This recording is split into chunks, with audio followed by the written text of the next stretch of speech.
What if I told you that the strongest weapon on Earth isn't a nuclear bomb, isn't an army, and isn't even a hunter? What if the real threat is a man who keeps getting stronger every single second? This is the moment where solo leveling stops being a story about survival and becomes a story about domination. This is Season 3. Season 3 opens in a world that looks normal on the surface. Gates still appear, hunters still fight monsters, people still live their daily lives. But underneath all of it, the balance of power has been broken. Across South Korea, high-rank hunters feel something they can't explain. A strange pressure, like standing too close to a sleeping dragon. Even S-rank hunters, people who once stood at the top, feel small, and they don't know why. The reason is simple. Sung Jinwoo exists now, not as the weakest hunter, and not even as a top hunter, but as something outside the system. The story shifts to Jeju Island, a place spoken of with fear. Years ago, this island became a dungeon nightmare. Multiple S-rank hunters entered, entire raid teams were wiped out. The enemy wasn't just strong, it was evolving. The anti-magic beasts didn't just fight, they learned. They adapted to human tactics, they grew stronger with every battle. Eventually, Jeju Island was abandoned, declared a no-man's land, a symbol of Korea's greatest failure. Now new intelligence arrives, and it's terrifying. The ants on Jeju Island are no longer the same creatures from before. Their magic power has increased, their intelligence has grown. Some have begun developing wings, flying ants. This single detail changes everything. If they leave the island, Korea will fall. And if Korea falls, other countries won't be far behind. For the first time, humanity realizes something chilling. This is not a dungeon problem. This is a species-level threat. News of Jeju Island spreads beyond Korea. Japan reacts first. Japanese hunter officials offer help, proposing a joint raid. On the surface it looks like cooperation, but beneath the polite words lies tension, national pride, political pressure, and the fear of being weaker than another country. Some Japanese hunters see this raid as a chance to prove superiority. Others see it as an opportunity to remove rivals. Because in a world ruled by power, alliances never come without a price. While the world panics, Sung Jinwoo remains quiet. He doesn't attend meetings. He doesn't make announcements. He doesn't show fear. Instead, he trains alone. His shadow army grows larger, darker, and more disciplined. Each shadow soldier carries the remnants of powerful enemies. But something is different. Jinwoo feels it. A presence. Not from humans, not from monsters, but from something ancient. Something watching him, evaluating him. For the first time since gaining the system, Jinwoo realizes he may not be the only one who has transcended humanity. This episode quietly emphasizes Jinwoo's transformation. He doesn't think like a human anymore. He thinks like a ruler. Every decision is calculated, every movement controlled. Even his emotions feel distant. The shadows respond to his will instantly, like an extension of his mind. And without realizing it, Sung Jinwoo has already stepped into the role of a monarch. Plans for the Jeju Island raid move forward. This will be the largest raid in Korean history. A battle involving elite hunters from multiple nations. A fight that could decide the fate of an entire country. But the episode makes one thing very clear. The ants are not the only danger. Pride, greed, fear. Humans may betray each other long before the monsters arrive. As the episode closes, the tone turns dark. The ants prepare, hunters prepare, nations prepare, and somewhere in the shadows Sung Jinwoo stands alone, calm/silent, unshaken. The world believes it's preparing for a raid, but what's really coming is a war. And when it begins, everyone will finally understand. Sung Jinwoo isn't rising anymore. He has already arrived. Thanks for watching. If you're as hyped for the Jeju Island arc as I am, hit that like button and subscribe for more solo leveling content. Every war begins long before the first blow is struck. Not with weapons, not with blood, but with fear. Fear spreads silently through meetings, whispers, and sleepless nights. And while the world prepares for the coming disaster, one man prepares to watch it burn. This is episode 2 of Solo Leveling Season 3, A King Observes the World. And this is where Sung Jinwoo truly separates himself from humanity. Episode 2 opens with tension suffocating every scene. At Hunter Association headquarters, there's no calm, only constant movement. Phones are ringing off the hook. Screens flash with terrifying data. Maps are being updated in real time, painting a picture of pure dread. Emergency alerts confirm the same message. Again and again, Jeju Island is no longer stable. The gate's energy fluctuations are spiking. The magic density is rising to abnormal, unprecedented levels. And the ants, they're no longer staying underground. For the first time in 4 long years, Korea accepts a terrifying truth. This is not a raid anymore. This is a last stand. You can see it on the faces of even the most veteran hunters, that instinctive, primal chill that tells a warrior when death is near.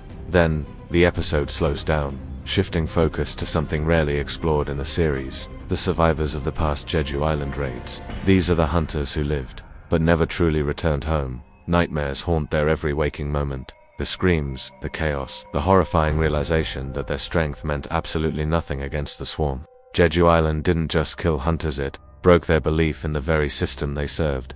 And now, the same place that shattered them is demanding another sacrifice. This immense emotional weight hangs over every single decision being made, turning strategy sessions into desperate prayers. For the first time in Season 3, we are taken below ground, to see Jeju Island from the enemy's perspective. Deep within the winding tunnels, the ant colony moves like a single, living machine. There is no panic. There is no hesitation. There is only cold, calculated purpose. The Ant Queen observes silently as new soldiers emerge from their cocoons, bigger, faster, and alarmingly smarter than anything seen before. Some ants are shown communicating without a sound, a silent, telepathic network of death. Others react instantly to perceived threats, even without direct orders. This isn't just evolution by chance. This is deliberate war preparation, and at the very center of it all, a new presence is forming. Something not born for defense, something born to rule.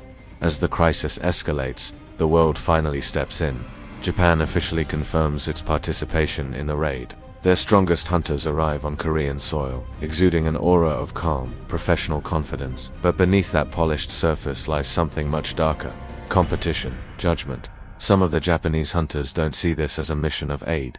They see it as a test, a chance to gauge if Korea is even worthy of survival. The air grows heavy with unspoken hostility.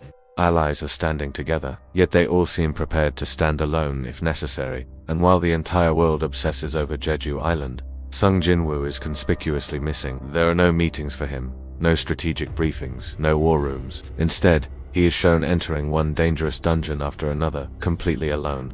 But this isn't reckless. It's methodical. Every single kill is calculated. Every shadow is harvested with chilling precision. To Jinwoo, this isn't just training anymore, it's refinement. He's sharpening himself into a weapon unlike any the world has ever seen. This brings us to a major focus of Episode 2. Jinwoo's shadows. They are no longer the mindless extensions of his will that we're used to. They are evolving. We see them guarding his perimeter without orders. They position themselves strategically in battle formations. They react to threats even before a command is spoken. Some of his shadows even appear aware. This is a genuinely terrifying development, because armies require leadership, and it becomes clear that Jinwoo's shadows obey him not out of fear or programming, but from a deep, absolute, and unshakable loyalty. Then something unusual happens, something that changes the game entirely. The system goes quiet. There are no more notifications popping into his vision, no rewards for clearing dungeons, no guidance on what to do next.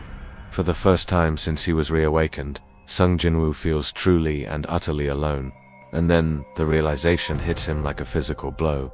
The system is no longer guiding him, it's watching him, it's observing him like a final exam, a test nearing its epic conclusion. Free from the system's constant input, Jinwoo reflects on the coming battle not emotionally, but with pure, cold strategy. He no longer wonders, can we win this? Instead, he finds himself asking a different question: how much force will be necessary? This subtle shift in his mindset is perhaps the most terrifying part of the episode, because it means Jinwoo is no longer measuring value in lives saved or lost. He's only measuring it in outcomes. This isn't about cruelty. This is the mindset of a true ruler, a king. As the episode draws to a close, the final preparations for the raid begin. Hunters are shown sharpening their weapons, equipment is checked, double-checked, and checked again. In the quiet moments, some joke nervously to break the tension, others remain completely silent, lost in their own thoughts. But every single person feels it. This raid will change everything. Some will rise as heroes, many will fall. The final scene delivers a powerful, chilling parallel. On Jeju Island, deep within the nest, the newly formed Ant presence surges with a violent, overwhelming energy. Elsewhere, as Jinwoo stands alone, his shadow stretches unnaturally far across the ground, twisting and alive. Two rulers, two armies, two paths that are destined to collide in a storm of unbelievable violence. The episode closes with a silent, haunting truth. When kings prepare for war, the world can only endure the aftermath. Power doesn't ask for permission, it takes. When Sung Jinwoo first entered the hunter world, he was the weakest of them all, a laughingstock, but now, entire dimensions tremble at the sound of his name. This isn't the story of a hero. This is the story of a king. Previously on Solo Leveling, we saw Jinwoo single-handedly clear an entire S-rank dungeon, leaving the world's strongest hunters absolutely speechless. Hunter baked that level of power. It's impossible. No human should be able to wield that kind of power. But as the dungeon fell, something far, far worse awakened. The Monarchs, the true rulers of destruction, finally set their eyes on Earth, and their first target is the new king who dares to challenge their reign. After the absolute massacre Jinwoo just unleashed, there are no cheers of victory. Only a stunned, heavy silence. A wounded hunter struggles to his feet, barely believing he's alive. He asks, We survived. But another hunter corrects him, looking over at the lone figure of Sung Jinwoo. No, he says, he survived. We just watched. As Jinwoo walks forward, his Shadow Legion trailing behind him, one of the hunters gathers the courage to speak. He points out that Jinwoo didn't hesitate for a second, not even when the monsters were practically begging for their lives. Jinwoo's reply is ice cold. Hesitation gets people killed. The hunter pushes back, saying the monsters were showing fear. Jinwoo just turns his head slightly, his voice cutting through the silence. So were humans, when monsters invaded. And in that one moment, every hunter on that field understood something terrifying. Jinwoo wasn't being cruel, he was being absolute. There was no room for mercy in this new world he was carving out. Just then, a dark energy explodes from the fallen monsters. The hunters are shocked as the bodies dissolve into pure darkness, reforming into something new. Beru steps forward, his aura heavier and more menacing than ever before. He kneels before Jinwoo, declaring, My king, your power calls to us. The other shadow generals agree. They can feel a higher command, a new level of existence. Jinwoo looks over his evolving army and explains it simply. You re-evolving because the enemies are stronger. That's all the confirmation Beru needs. Then give us the order, he says, his voice filled with devotion. Jinwoo slowly raises his hand, his command echoing with finality. Protect humanity. Destroy everything else. A unified roar shakes the very foundation of the dungeon as the entire Shadow Army answers in unison. An army that could swallow entire nations now stands ready, under one singular, absolute command. But while Jinwoo's forces grow, his true enemies are finally making their move. We cut to the Monarchs' War Council, a horrifying realm of dark thrones and monstrous silhouettes. The Beast Monarch is mocking the situation, calling Jinwoo a human playing king. But the Frost Monarch, ever the serious one, immediately shuts him down. Mock him again, he warns, and you'll die first. The Plague Monarch adds that Jinwoo's shadow army is already starting to rival their own. Then, a deep ancient voice echoes through the chamber, a voice we haven't heard before. It declares that Jinwoo is not just a human anymore. This enrages the Beast Monarch, who bellows that they should just crush him, but the Frost Monarch has a warning. Careful, he says, this Shadow Monarch doesn't fear death. For the first time, the Monarchs are in disagreement, and in their world, disagreement means only one thing. War is inevitable. Back on Earth, we find Jinwoo standing on a rooftop, overlooking the city lights. A senior hunter approaches, telling him what he already knows. The world governments are panicking. They're calling him a threat. Jinwoo just gives a faint smile and says, Good. The hunter is shocked. How can that be good? Jinwoo's logic is simple and brutal. Fear keeps them alive. The hunter argues that if the Monarchs invade, millions will die. Jinwoo finally turns to face him, his expression firm. Then I'll stand in front of them. Alone? The hunter asks, his voice filled with doubt. Jinwoo glances at the shadows swirling behind him. I'm never alone. He has accepted his role not as a hunter, but as the soul shield for humanity. And then, it happens. The sky itself seems to break open. A gate of unprecedented size tears a hole in reality, and alarms blare across the globe. A hunter's desperate voice screams over the comms that the gate is completely off the scale. From within the gate, a monstrous voice echoes, demanding the Shadow Monarch bow before the true rulers. Jinwoo steps forward to meet the challenge head-on. You entered my world, without permission. The enemy general just laughs, boasting that they will wipe out humanity. At that, Jinwoo's eyes begin to glow with that terrifying purple light. Over my dead body, he states. He raises his hand, and with a single word, he unleashes hell. Arise. Endless shadows pour from his own, an infinite army rising to meet the invaders. The enemy general is furious, screaming not to be underestimated. Jinwoo's response is chillingly calm. You can try. The auras of kings collide, darkness versus darkness. This is the moment we've all been waiting for. The war between the monarchs has officially begun, and Jinwoo stands at the epicenter. The final shot is of Jinwoo declaring that his power will never stop growing, as the enemy roars, vowing to kill him even if he becomes a legend. What an incredible setup for the next episode. The stakes have never been higher, and Jinwoo is no longer just fighting for survival, he's fighting a war on a cosmic scale. What did you all think of this episode? The evolution of the Shadow Army was insane, and that final confrontation gave me chills. Let me know your favorite part in the comments below, and if you enjoyed this breakdown, make sure to hit that like button and subscribe for more solo leveling content. Thanks for watching. When overwhelming power collides, the world is forced to change. Emergency alarms echo across the city. Mana levels are rising rapidly. This is not a normal gate. A massive enemy figure steps forward. Humans, your resistance ends here. A calm shadow moves ahead. You entered this world without permission.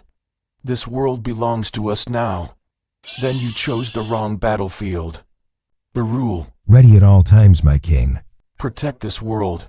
Yes, my king. The shadow army surges forward like a black tide. Hold your ground.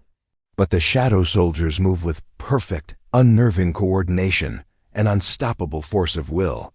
They don't slow down. Their advance is relentless, a wave of darkness consuming everything in its path. Orders are absolute. From the sidelines, the human hunters watch in awe and disbelief. They're completely overpowering them.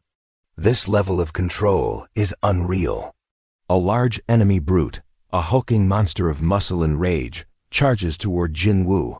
I will stop you. But Jinwoo vanishes, a flicker in the chaos, and reappears instantly behind the creature. Your movements are predictable. With a single fluid strike, the brute falls back, defeated. Jinwoo's command rings out, cold and absolute. Arise. The fallen enemy stirs, its form shifting, and stands again, now a loyal shadow, awaiting command. Jinwoo's eyes scan the battlefield, assist the shadow army. A ripple of fear spreads through the enemy forces. He's turning the battlefield against us. Jinwoo. This is the result of choosing the wrong enemy. Enough. I will handle this myself. The enemy general finally releases his power, a shockwave of pure mana spreading across the area, forcing friend and foe alike to stumble back. I am a commander chosen by the Monarchs. Jinwoo remains unmoved, a bastion of calm in the storm. Titles don't decide outcomes. They clash, and the very air screams as their energies collide. Powerful waves of force tearing up the ground. You're stronger than expected. Jinwoo's reply is a chilling counterpoint.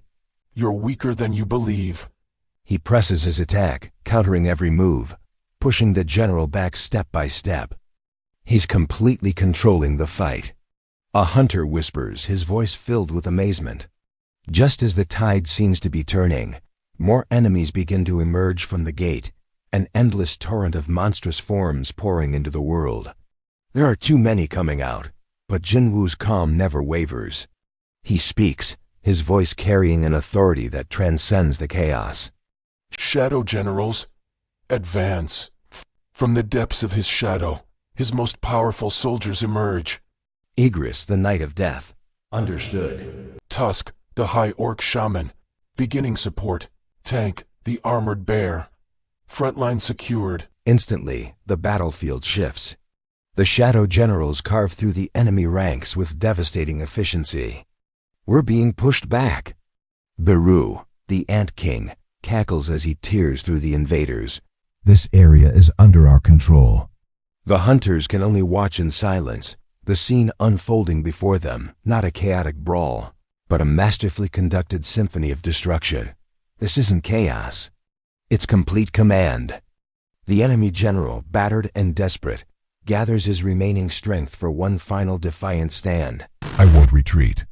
Jinwoo's aura deepens, becoming an abyss of pure darkness. Then face the result.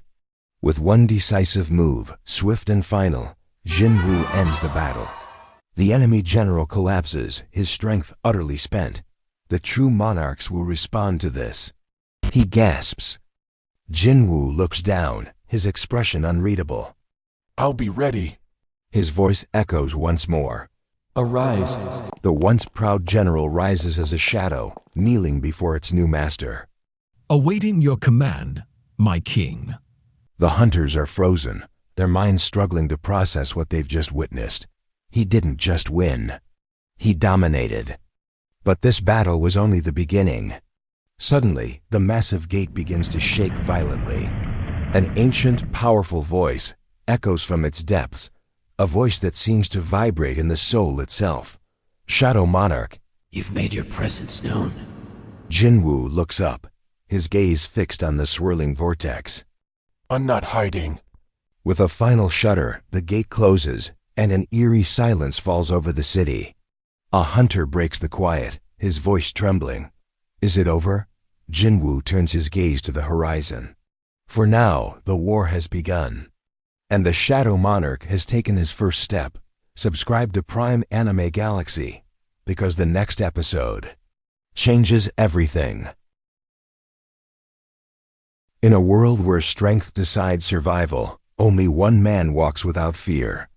Hunters once believed they controlled the gates, but gates were never the real threat. The real threat was what came out alive. That was supposed to be an S-rank gate.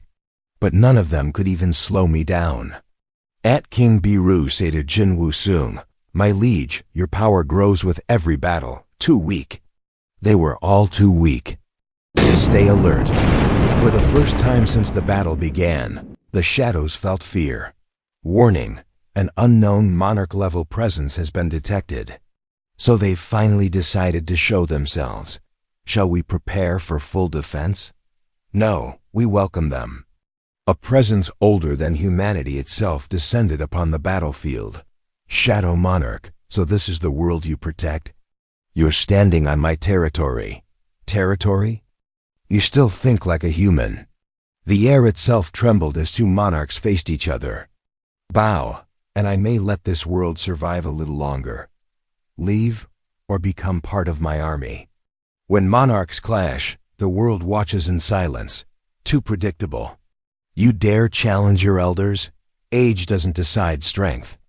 Let me rip, hold position, absolute loyalty, absolute control. The battle was a test of wills, a clash not just of power, but of authority.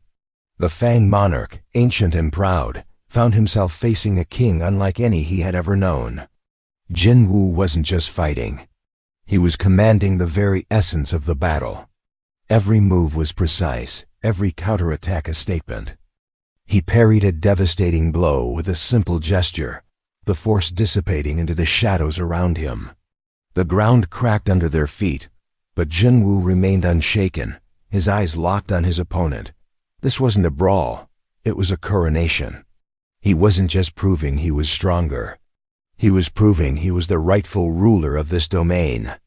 His shadow soldiers, Igris and Baru, moved like extensions of his own will, their attacks perfectly synchronized, hemming the Fang Monarch in. Each clash of steel and energy sent shockwaves through the air, but the true battle was one of dominance, and the Shadow Monarch was claiming his throne. This pressure, this power, what have you become? I remembered. Skill activated, shadow domain. This was no longer a battlefield. This was a kingdom. This realm bends to your will? Everything does. The very air grew heavy, thick with shadow mana that obeyed only one master. The ground transformed, shifting into a dark obsidian landscape under Jinwoo's command. A colossal throne of pure shadow rose behind him, an emblem of his absolute authority. The Fang Monarch, who had stood with such arrogance just moments before, now looked around in disbelief. The world he knew had been overwritten. The laws of physics, the flow of energy, everything was now dictated by Sung Jinwoo. The shadow soldiers didn't just stand ready. They were now part of the very fabric of this new reality, their power amplified tenfold. The sky, the ground, the air, it all belonged to the Shadow Monarch. This wasn't just an ability. It was the declaration of a king in his own court, and the intruder was about to face judgment. You came here to test me. Now take this message back, if you can. Kneel. The others will come for you. Good. The Shadow Monarch does not chase war. War follows him. The enemy was erased. More will come. Then I'll be ready. As monarchs move their pieces, the Shadow Monarch sharpens his crown. The world thought the war ended when the gates closed. They thought the Shadow Monarch had secured eternal peace. But they were wrong. Deep within the cracks of the outer universe, something ancient has been watching. Something that doesn't just want to conquer Earth, it wants to erase the very concept of the system itself. In today's episode of Solo Leveling Season 3, we witness the unthinkable. A power arrives that makes the Monarchs look like mere children. The Shadow Army faces its greatest betrayal, and Sung Jinwoo is forced to make a choice that will cost him his humanity. Stay tuned, because the twist at the end of this episode will change everything you thought you knew about the leveling system. The episode begins with a silence so heavy it suffocates the city. The mana meters across the globe are flatlining, not because there is no magic, but because the sensors cannot comprehend the frequency of the energy entering our atmosphere. Jinwoo stands alone, his senses tuned to the void. His voice is cold, calculated. Igris, Baru, report. The shadows are flickering. Why is the domain of death trembling? Igris's reply is a deep, distorted resonance, filled with an unease we've never heard from him before. My king, the darkness itself is afraid. There is a resonance coming from the rift. It is familiar. Yet it feels like an end. Suddenly the sky doesn't just darken, it shatters. A dimensional rift opens, but it's not a blue gate or a red gate. It is white, a blinding, searing void. Out steps a figure draped in celestial armor, the first apostle of the outer gods. This apostle doesn't speak with words. He speaks with intent. Every thought he projects feels like a physical weight on the hunters below. Srank hunters miles away are falling to their knees, vomiting blood from the sheer pressure. The apostle's voice is ethereal, echoing, and layered, as if 100 beings are speaking at once. He says, The absolute being was a merchant of toys. He gave a human the throne of a monarch to see if a mortal could handle the weight of eternity. Sung Jinwoo. You are an anomaly. A bug in a divine program. We have come to format this world. Jinwoo just summons Kanisha's wrath, his voice sharp and defiant. I've heard enough about gods and destiny. I didn't climb out of the double dungeon to be told how my story ends. If you want to format this world, you'll have to go through my army first. Arise. Now before we get into the absolute carnage of this battle, I have a question for the theorists in the comments.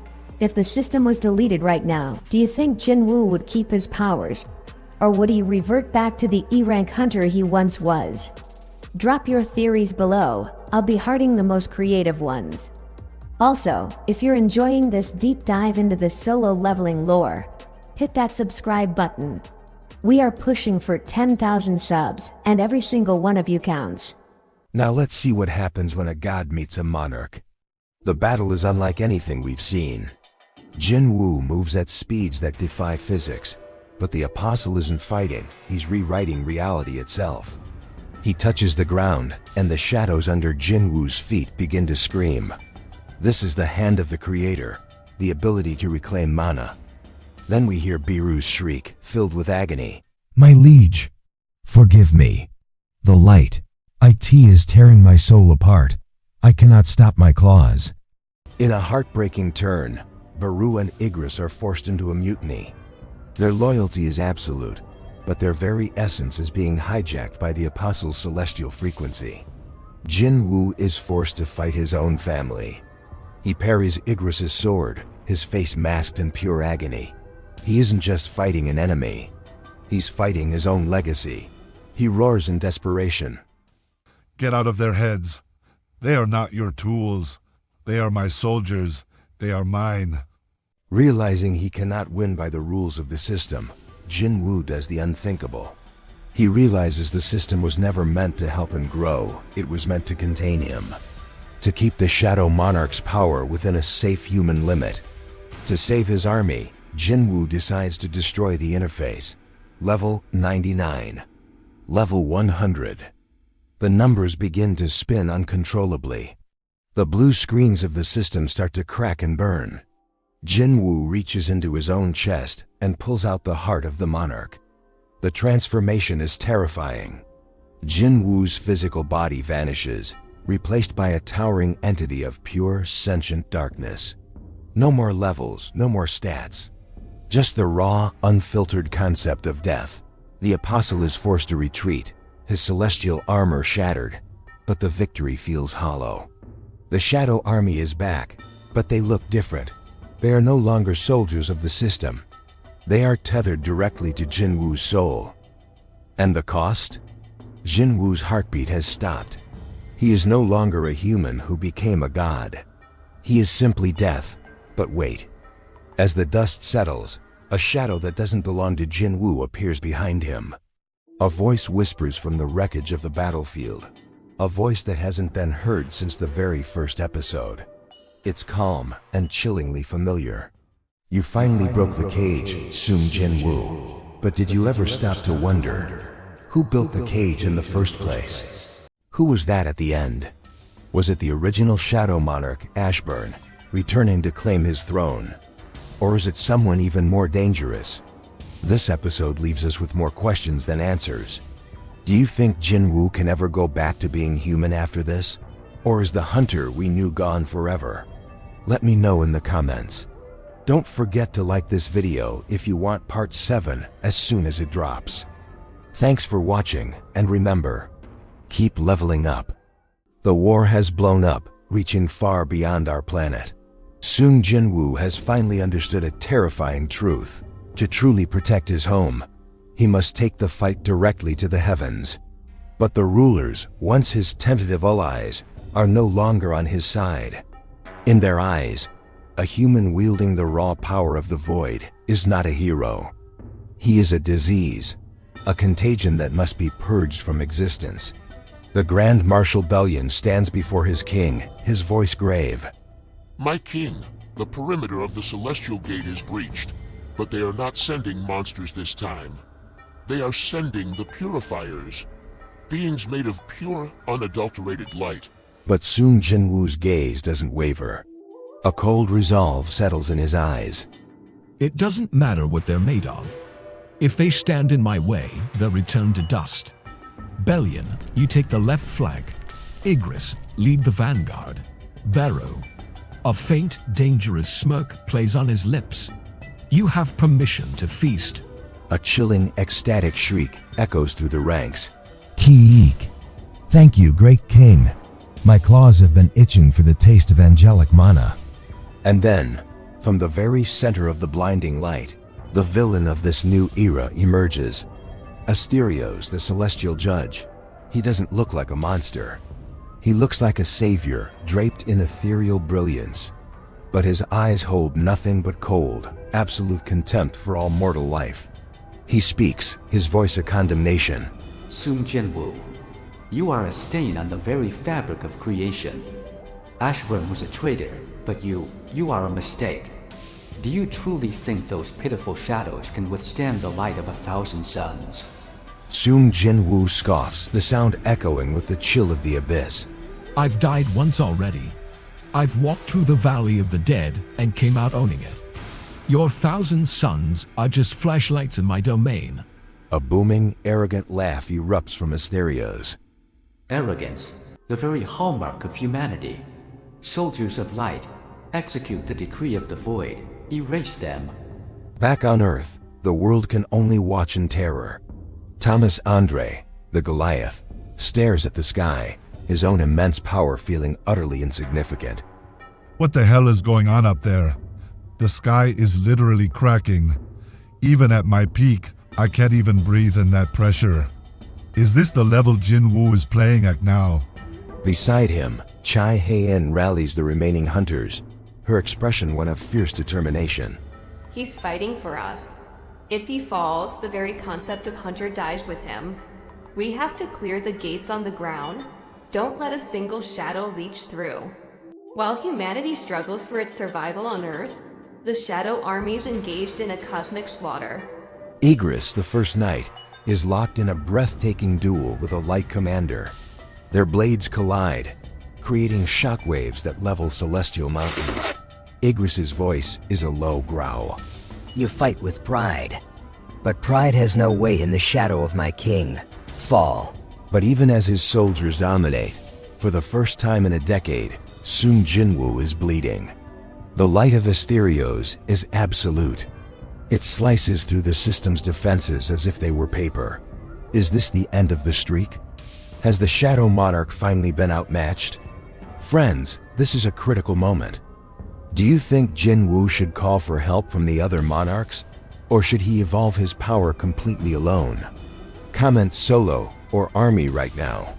And if you want to see the full fight uncensored, make sure you've hit that subscribe button. We are revealing a secret character in the next few seconds. Jinwoo slowly stands up, wiping a trickle of black blood from his lip. His iconic purple eyes begin to shift, darkening, deepening, until they become a pure, bottomless void black. He looks at Asterios, and for the first time, the celestial judge feels a tremor of fear. Jinwoo's voice is different now, ancient and vast. You talk about creation and mistakes, but you forgot one thing, Asterios. Darkness wasn't created. It was there before the light, and it will be there long after you burn out. A wave of panic washes over Asterios.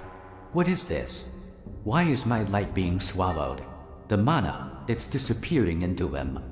A unified chant rises from every shadow soldier across the battlefield, a chorus of absolute loyalty. All hail the king of nothing, the king of everything. Jinwoo raises his hand, and the world itself seems to hold its breath. He is releasing the final decree. He isn't summoning his army anymore, he is the army. Every single shadow he has ever collected, from the weakest goblin to the mightiest dragon, merges into his sword. The blade grows, stretching, expanding, until it completely eclipses the 1,000 sons of Asterios. The celestial judge can only stammer, his divine form trembling. This isn't the power of a monarch. You, what have you become? Sung Jinwoo looks down upon him, his face a mask of cold finality. I am the answer to your prayers. You prayed for an end, and here I am. With one single silent swing, the heavens go dark. The war is over. But the cost is devastating. Jinwoo stands alone in the cosmic wreckage. His soldiers are silent, reabsorbed into his being. The blue screen of the system is gone forever. He is no longer a player. He is the architect of a new world. Now that the system is destroyed, who do you think will be the next great threat? Is it possible that Jinwoo's own son, Suho, will one day have to fight his father? Let me know your craziest theories down below. This was, without a doubt, the greatest battle in manhwa history. If you want more manhwa like this, subscribe and share this video with the entire solo leveling fandom. See you in the void.